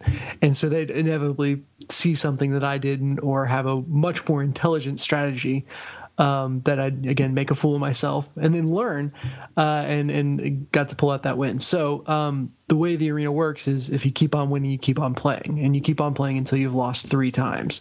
So I can continue using this character. I'm sure I will at some point in the future. But I sure as hell am not going to use it without some backup. So I will be streaming any arena work that I do from here on out. But yeah, it's incredible how just a little knowledge goes a long way for that game. Just being aware of the potential cards that are out there. Half the cards I was seeing I didn't even know existed before I saw them. So to have someone who was like, oh yeah, I've seen that, it combos well with card X, was invaluable. And I learned a ton. So you were crowdsourcing your multiplayer matches. Yeah, basically. Is that cheating? Does that count as cheating? I don't know if it's cheating. It's just hilarious that is an option that is afforded to us. No, it's totally that's a very apt way to describe what happened. Like I would just kind of said, again, just for entertainment value, said what I would do, and then saw what the right thing to do was. And I think maybe twice over the course of the whole ordeal of choosing the deck and playing the games, I chose correctly. And I'm hoping that percentage goes up over time. Yeah. Yeah. So, but I mean, it was a ton of fun. Took all the pressure off of me, right? Because I have nothing to lose but my dignity, and that's been gone for a long time. So, it was, it was a ton of fun. Again, I think there were maybe 5 people watching, somewhere in that range, and that was like perfect, because then I got to see them kind of talk back and forth, and they were able to discuss amongst themselves. It was like we got some master strategists listening to this podcast. But so that was fun. I could see if it got up to like 20 people, even 10 people, it would start to get real crowded to try to hear everyone's opinion. At that point, I just need to set up an algorithm that sees, checks what most people recommend and automatically does that. And you've got Twitch Plays Hearthstone. So that's the plan going forward. That's my get rich quick scheme. I've got to say, I'm really glad to hear they've added drafting to Hearthstone, because I feel like that really addresses kind of one of the problems of trading card games, which is that building your deck is probably, or at least debatably, the most fun part of the experience, but at the same time, for like any normal person, it's in your best interest to just look up what deck the tournament winners are using. Yeah. And that's tough on two fronts. One, it takes a really fun portion of the game away, like you just described. And then two, the people who are being competitive in tournaments have decks that would take you forever to build without spending money or require you to spend money, which I guess is the whole name of the game. But and then once you've seen those decks, it's like, oh well, now I feel really crappy about what I'm playing with. So the arena is this great equalizer. Sure. How much would it take to create a professional quality deck? That's a good question. I'd have to. So basically, there's a crafting system where you can use, it's like magic dust or something to create a card, and a regular card costs 40 dust, and if you destroy a regular card that you don't want, you can get 5 dust, and it's that basic ratio. I think that's 8 to 1 ratio for what you get for what you have to pay for it. It starts out at 40 for the basic card. Once you get up to like the legendary cards, I think it's like 2,000. So you're having, that would take a long time to do without spending money. But you can buy the dust, I think, to just buy the cards you want. Essentially, I haven't looked into how economical that is. I've gotten a fair amount of pretty high powered cards just from playing the game, though. And that's again why I think a deck building game lends itself so well to free to play. Yeah. So something you said earlier kind of awakened something inside me, which is Twitch Plays Hearthstone. Yeah. The Twitch Plays Pokemon experiment was very effective because everybody was rallying around a common cause. But what I think is a stronger force, and history bears this out, is tribalism. Okay? Yeah. So, since Hearthstone is inherently a one-on-one game when you're, not doing the Naxxramas stuff, what happens if you make 2 Twitch Plays Hearthstones and then set them against each other? Okay? So, hear me out. Everybody votes on the next campaign, but it's 2 accounts that are playing each other. All right, and you take something like you just name one of them something arbitrary. You name both of them something arbitrary, like something from Legends of the Hidden Temple, because the 90s are really in now, BuzzFeed and whatnot. Mm-hmm. So it's the blue barracudas versus the silver monkeys or whatever, and then that gives people a color and an animal to rally around and see what kind of shit you can kick up with that. By the way, blue barracudas would always have to play the River Crocolisk if it came up. What it? Sorry, that sounded like I was having another stroke. A River Crocolisk. Oh, jeez. See, I've been trying to cut back on the "oh gosh, I had a stroke" comment because it might be insensitive. Are you just owning that now? Yeah, I don't know what else I can do with it. I got away from it scot-free, and I'm incredibly grateful, and I don't deserve that. And so I might as well smile about that. So you're like Jeff Bridges and Fearless. Your plane went down, but nothing happened. I know. You got a new lease. You'll say whatever the fuck you want. So yeah, the River Crocolisk is essentially the blue barracuda of Hearthstone. Okay. So I just wanted to float that. I'm sure it's totally a thing. However, slap some ad revenue on that, and just be a pro. Profit. Yeah. Continue. I'm sorry.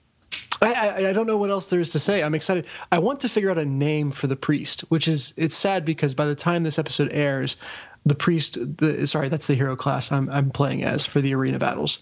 The priest will have been long dead. Unless I do amazing. I don't know. That's the fun of the arena. But I feel like he needs a name. So I want to put that out there. And if I ever play as a priest again, we will refer to him by the name chosen. But I kind of reached a point when I talked about it last week where it's like, okay, I've gotten as far as I can building my own deck in the kind of base game. And I'd kind of written off arena just assuming that it was not for me. And this has kind of given me a second lease on the game, which is good because, like I said, it's so good for the stage I'm at right now. So that's a lot of fun. I also first I'll ask any other questions about that or no. I'm happy that you're enjoying it. Green Laser 73, and that's GRENLASER 73 is my Twitch name. So if anyone wants to find me. If I'm playing Hearthstone, I'm probably streaming it. So yeah, that's cool. That. And then one quick note, I played Puppeteer, which is a platformer for PlayStation 3. It's got a really cute kind of whimsical aesthetic to it that I love. You're a puppet who's lost his head and gets caught up in this grand scheme to dethrone the Moon Bear King. And it's you use a magical pair of scissors to both fight and to get around. And it's adorable. The thing that gets me about it is that it's a game that I actually think would hugely benefit from being played in 3D. So the whole gimmick of the aesthetic is that it's set up like it's a live puppet show. So all the stages are kind of moved on and off as if they were sets being kind of restructured on a stage. And things will kind of fly out into the audience. There is a literal audience that will react to things in the game. And everything is kind of a puppet hanging off of a string. So it's a really cool idea, and it's a beautiful game. And because all of the sets that you're playing through are kind of one behind the other, and so you'll kind of run right to left, and then they'll move that set off the stage, bring the next one forward, and then you run right to left, and it all kind of changes. I think that depth would make it look amazing in 3D. So that might be the one game where that's truly the case, where it would be way better for 3D. And I think they designed it around that. And so kudos to them. I think that it's an example that we need of it. The sad thing though is that the game is garbage.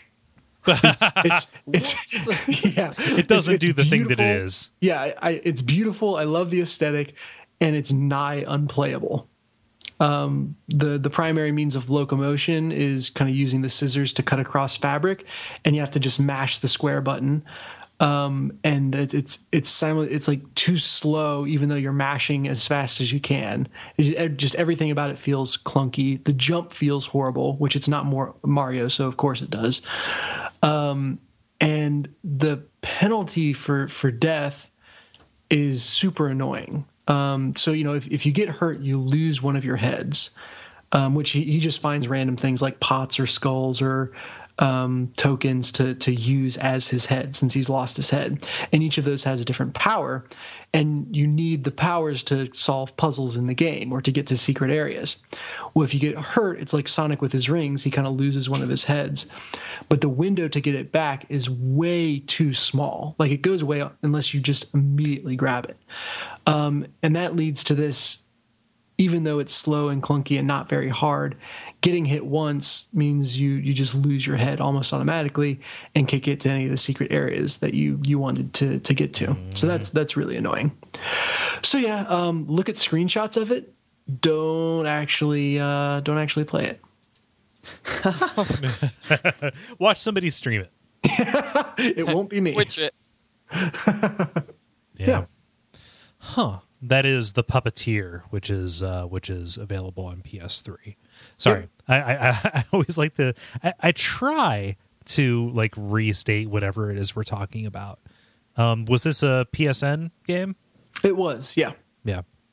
And now I know why they were giving it away for free. Again, it's so like the aesthetic is so good. Like, this whole idea of the game, like playing a puppet show, is really, really cool. Yeah.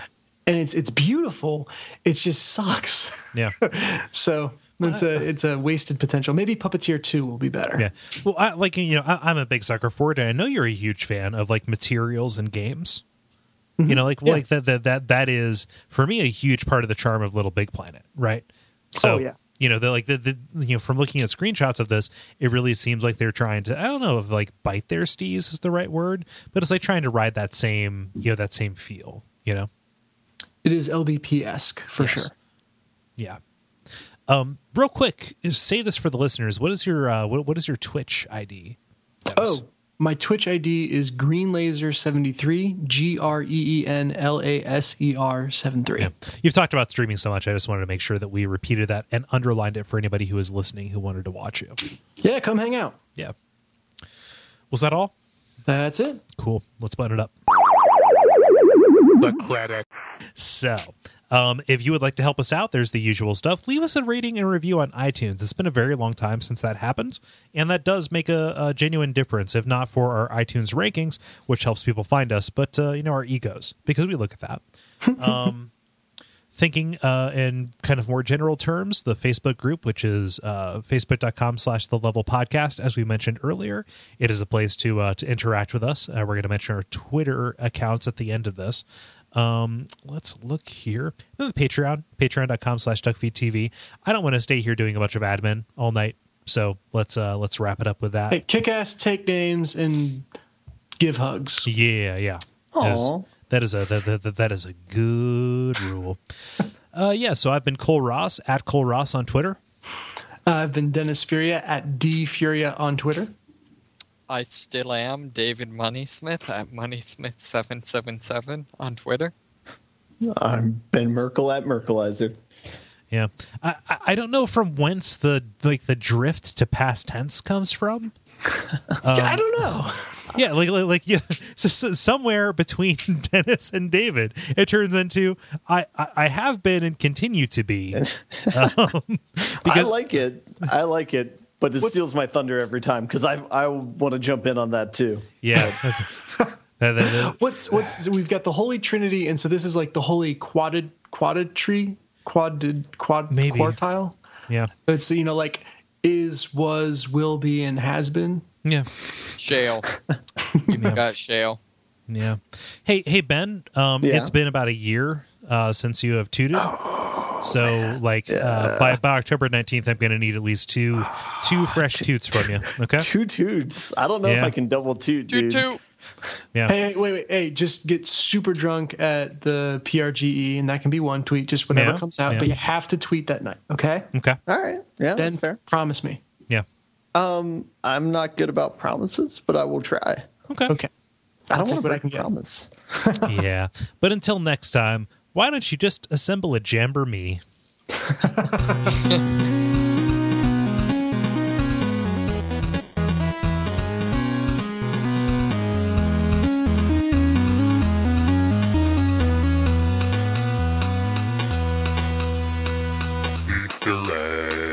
Cole, you have a very good NPR voice, by the way. I know. I don't think I can top that by any means. Thank you. You can try. The people's voices on NPR creep me the hell out. Well, What's that? Do you know what that is, David? What is that? I've got to take the pop filter down here. They're right up on top of the microphone. Okay. Do you hear that? Do you hear? I'm actually like right on. It sounds like I'm right in your ear.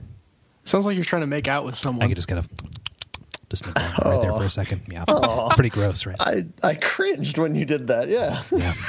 Just got to get right up on the microphone and hold on, Cole. Can I hear your Garrison Keillor? Ooh. I want to know your NPR range here. I just like. Well, I see. No. I don't know. No, it's not that great. Which one? Not in your roster? That's all right. It's not my roster. You got to say everything like you just got punched in the gut, and then put long pauses where they don't really belong. That's decent.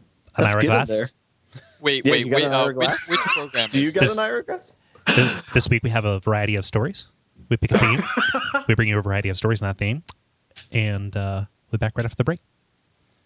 You have to sound just a little bit. I can't quite hit the timbre of it, but it's more about the cadence. It's actually really good. Yeah. God damn, we all listen to way too much NPR.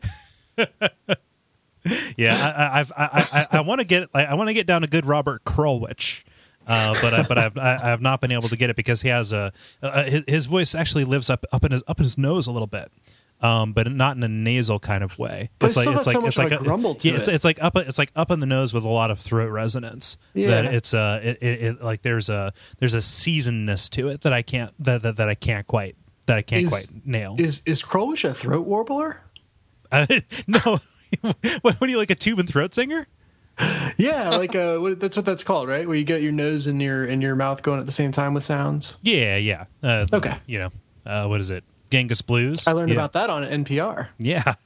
I really enjoy that Kole talking about people's voices is indistinguishable from like someone talking about tasting notes for wine. I don't know. I'm a student of voice, right? I don't know why I feel so inclined to be defensive about this. No, it's awesome. Yeah.